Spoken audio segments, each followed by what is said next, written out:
ஒரு விஷயங்களை உள்ள நுணுக்கங்களை ரொம்ப துல்லியமா ஆராய்ஞ்சு அதை கரெக்டா பக்கத்துல இருக்கவங்க சொல்லி கொடுப்பீங்க. அதை அப்படியே காப்பி பேஸ்ட் பண்ணி உங்களுக்கு அடுத்த ஸ்டெப்புக்கு போறது எப்படிங்கிறத உங்கள்கிட்ட உண்மையா இருக்க மாதிரியே நடிச்சு உங்கள்கிட்ட உள்ள நன்மையை ஃபுல்லாக வாங்கிட்டு போயிருப்பாங்க. ஸோ இந்த அழுத்தத்தாலேயே உங்களை நீங்க தொலைச்சிட்டீங்கன்னு அர்த்தம். குருவின் பார்வையின் மூலமாக உங்களுக்கு நிறைய ஒரு மாற்றங்களையும் முன்னேற்றம் கொடுப்பார் என்பதை பார்க்கலாம்.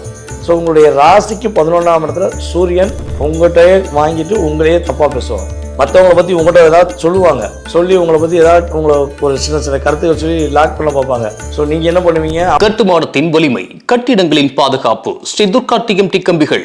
PVR garden signature living T Nagar இப்போ திருவள்ளூருக்கு வந்தாச்சு. Near D Mart on new bypass road, Tiruvallur நகராட்சிக்குட்பட்டது. பிளாட் 20 லட்சம் முதல். கான்டாக்ட் 9955511814. தன்னுடைய கற்பனை ஆற்றல்களை மிக சிறப்பாக செயல்படுத்தி மற்றவர்களை காப்பாற்றி வரும் நம்முடைய மிதுன ராசி அன்பர்களாகிய உங்களுக்கு இந்த தமிழ் புத்தாண்டு முதல் என்னென்ன மாற்றங்கள், என்னென்ன முன்னேற்றங்கள் கோச்சார கிரகங்கள் கொடுக்க போகிறது என்பதை பார்க்கணும். அதாவது பல வருட காலமாக, ஒரு 3 வருட காலமாக உங்களுடைய உழைப்பு, உங்களுடைய சிந்தனை, உங்களுடைய வீரம், விவேகம், உங்களுடைய வெற்றி எல்லாமே யாருக்கு போகுது? மற்றவங்களுக்கு தான் போகுது. நீங்க கஷ்டப்பட்டு வேலை வைப்பீங்க, அவ்வளவு ஹார்ட் ஒர்க் பண்ணுவீங்க. ஆனா மதிப்பும் மரியாதையும் உங்களால் மட்டுமே பிறர் பெறுவார்கள். அதான் உண்மை. அப்ப நீங்க ஒரு டீம் லீடரா இருக்கீங்கன்னா உங்க கூட இருக்க அத்தனை பேருமே என்ன பண்ணுவாங்கன்னா ஆட்டோமேட்டிக்கா உங்களை விட உயர்ந்த பதவி போயிருவாங்கிறது பர்ஃபெக்டா சொல்ல முடியும். ஏன்னா நீங்க ஒரு விஷயங்களை உள்ள நுணுக்கங்களை ரொம்ப துல்லியமா ஆராய்ஞ்சு அதை கரெக்டா பக்கத்துல இருக்கவங்க சொல்லி கொடுப்பீங்க. அதை அப்படியே காப்பி பேஸ்ட் பண்ணி உங்களுக்கு அடுத்த ஸ்டெப்புக்கு போறது எப்படிங்கிறத ப்ராப்ளம் இல்லாம செஞ்சுட்டு போயிருவாங்க மக்கள். அப்ப உயர்த்தி விடும் ஏணியாக இருந்து இன்னும் உயரத்தை அண்ணாந்து பார்த்திருக்கக்கூடிய நிலையில் இருக்கிற உங்களுக்கு ஒரு நல்ல ஒரு உயர்ந்த நிலைக்கு, ஒரு நல்ல ஒரு மாற்றத்துக்குரிய விஷயங்களுக்கு, பதவி உயர்விலிருந்து ஒரு பலத்திலிருந்து அனைத்திலும் நீங்க வெற்றி பெறக்கூடிய ஆற்றல் செயல்பாடுகள் உங்களுக்கு இந்த தமிழ் புத்தாண்டு முதல் உறுதியா கிடைக்கும் என்பது உண்மை. ஏமாற்றம் என்பது புதிதல்ல. ஏமாறிதான் கொண்டு இருக்கிறேன் என்ற மன வருத்தத்துடன் அல்லது மனக்கவலையோடு நீங்க இருக்கீங்க அப்படின்னா உங்களை இவ்வளவு தூரம் காயப்படுத்துவாங்களா, இந்த அளவுக்கு ஒரு அழுத்தத்தை கொடுப்பாங்களா, இவங்களா இப்படி அப்படின்னு நீங்க நினைக்கக்கூடிய நபர்கள் எல்லாருமே இனிமே உங்களை பார்ப்பதற்கான வாய்ப்பு கூட கிடைக்காது. ஏன்னா எப்பொழுதுமே பாத்தீங்கன்னா நீங்க ஒரே ஒரு விஷயம் தான் யோசிப்பீங்க, ஏன்ட்ட உண்மையாயிரு, நான் உங்ககிட்ட ரொம்ப நன்மையா இருக்கேன்னு சொல்லி சொல்லுவீங்க. ஆனா உங்ககிட்ட உண்மையா இருக்க மாதிரியே நடிச்சு உங்கள்கிட்ட உள்ள நன்மையை போல வாங்கிட்டு போயிருப்பாங்க. ஸோ இந்த அழுத்தத்தாலேயே உங்களை நீங்க தொலைச்சிட்டீங்கன்னு அர்த்தம். ஸோ அந்த நிலையிலிருந்து மாறி உங்க லைஃப் ரொம்ப பெரிய டேர்னிங் ஏற்படக்கூடிய ஒரு அற்புதமான காலகட்டம். தொழிலில் நல்ல ஒரு முன்னேற்றம் இருக்கும். மிதுன ராசியில யார் யாரெல்லாம் தொழில் செஞ்சுக்கிட்டு இருக்கீங்களோ தொழிலில் நல்ல லாபத்தை பெறக்கூடிய அமைப்பு உண்டு. மேக்சிமம் பாத்தீங்கன்னா இன்னும் ஒரு 4-5 மாதத்துக்குள்ள நீங்க தொழில் ஒண்ணு புதுசா கூட தொடங்கலாம். இன்னொரு புதிய தொழில் தொடங்குவதற்கான வாய்ப்பு இருக்கு. ஸோ புதிய தொழில் தொடங்கணும் அப்படின்னு ஆசைப்பட்டீங்கன்னா குரு பகவான் உங்களுடைய ராசியை விட்டு கடந்து கடகத்துக்கு சென்ற பிறகு தொடங்கலாம். அப்போ ஒரு 5 மாசம் புதிய தொழில் தொடங்குவதா இருந்தால் பொறுமையா இருங்க. ஓகேவா?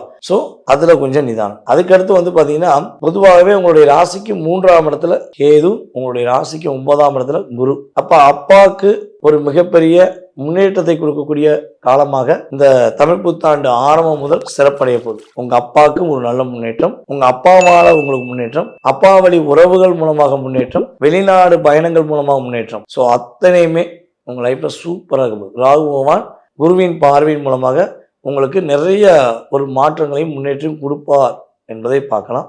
ஸோ உங்களுடைய ராசிக்கு 11ஆம் இடத்துல சூரியன் இந்த தமிழ் புத்தாண்டு முதல் அமர்கிறார். அப்ப ராசிக்கு 5ஆம் இடத்ததிபதி மற்றும் 12ஆம் இடத்ததிபதி சுக்கிரன் சூரியனுடன் இணைந்து இந்த புத்தாண்டு தொடக்கத்தில் அமர்ந்ததுனால மேக்சிமம் காதல்ல வெற்றி. மிதுனராசி என்பவர்கள் காதல்ல பல தோல்விகளையும் பல பிரச்சனையும் பல போராட்டங்களையும் நம்பி ஏமாந்தேங்கிற நிலைமையில இருக்கீங்க அப்படின்னா அதெல்லாம் உங்களை விட்டு வெளியேறிடும். இன்னும் காதல்ல போராடி இருக்கீங்க, உங்க காதல் உண்மையா இருக்குன்னா காதல் வெற்றி, காதல்ல நல்ல மகிழ்ச்சி, காதல்ல ரொம்ப சந்தோஷமா இருக்க போறீங்க. திருமணம் முடிப்பதற்கான பாக்கியம்லாம் உண்டு. ரொம்ப வருஷமா காதல் பண்ணியிருக்கோங்க, நாங்களும் 2 வீட்டோடைய சம்பளத்தோட முடிக்கிற முயற்சி பண்றோம் அப்படின்னு எதிர்பார்த்து காத்திருக்கின்ற மிதுன ராசிக்காரர்களுக்கு உறுதியாக ஒரு நல்ல ஒரு திருமண வாழ்க்கை அமையும். அதுவும் காதல் திருமண வாழ்க்கை அமைவதற்கான வாய்ப்பு ரொம்ப ரொம்ப சூப்பரா இருக்கு. முயற்சி எடுங்க உங்களுடைய பெற்றோர்களுடைய அனுமதியோடு.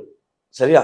அப்படி அனுமதியோடு முயற்சி எடுத்தீங்கன்னா இப்ப முடிக்க போற இந்த திருமணம் உங்க லைஃப்ல பிரகாசத்தை கொடுக்கக்கூடிய ஒரு வருடமாக இருக்கும்.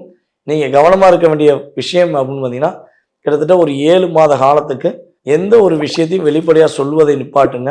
யாரை பத்தியும் யார்ட்டையும் சொல்லாதீங்க. உங்கள்கிட்டயே வாங்கிட்டு உங்களையே தப்பா பேசுவாங்க. மற்றவங்களை பத்தி உங்கள்கிட்ட ஏதாவது சொல்லுவாங்க, சொல்லி உங்களை பத்தி ஏதாவது உங்களை ஒரு சின்ன சின்ன கருத்துக்கள் சொல்லி லாக் பண்ண பார்ப்பாங்க. ஸோ நீங்க என்ன பண்ணுவீங்க, அவங்க சொன்னதெல்லாம் உண்மைன்னு நம்பி இன்னொருத்தர்கிட்ட சொல்லுவீங்க, கடைசியில் அந்த இடத்துல லாக் ஆயிருவீங்க. ஸோ மேக்சிமம் இந்த தமிழ் புத்தாண்டு முதல் மற்றவருடைய விஷயங்களையோ உங்களுடைய விஷயங்களையோ நீங்க வெளிப்படையா பகிர்வதை நிறுத்திவிட்டு உங்களுக்கான தேவையான செயல்பாடுகளை மட்டும் செயல்படுத்தினால் இந்த தமிழ் புத்தாண்டு முதல் உங்க லைஃப்ல எதிர்பார்த்த அத்தனை விதமான விஷயங்களும் அப்படியே கிடைக்கும் என்பது நிதர்சனமான உண்மை. உங்களுடைய வாழ்க்கையில் எல்லா வளமும் பெற்று எப்பொழுதும் மகிழ்ச்சியாக வாழ உங்களை அன்புடன் வாழ்த்துகிறேன். நான் உங்கள் வாழ்க நலமுடன் ஜோதிடர் DJ சுந்தரபாண்டி. நன்றி, வணக்கம். இந்த வீடியோ உங்களுக்கு பிடிச்சிருந்தா லைக் பண்ணுங்க, ஷேர் பண்ணுங்க, கமெண்ட் பண்ணுங்க. மறக்காம பெல் பட்டனை கிளிக் பண்ணிட்டு பக்தி கஃபே தமிழ் சேனலை சப்ஸ்கிரைப் பண்ணிடுங்க.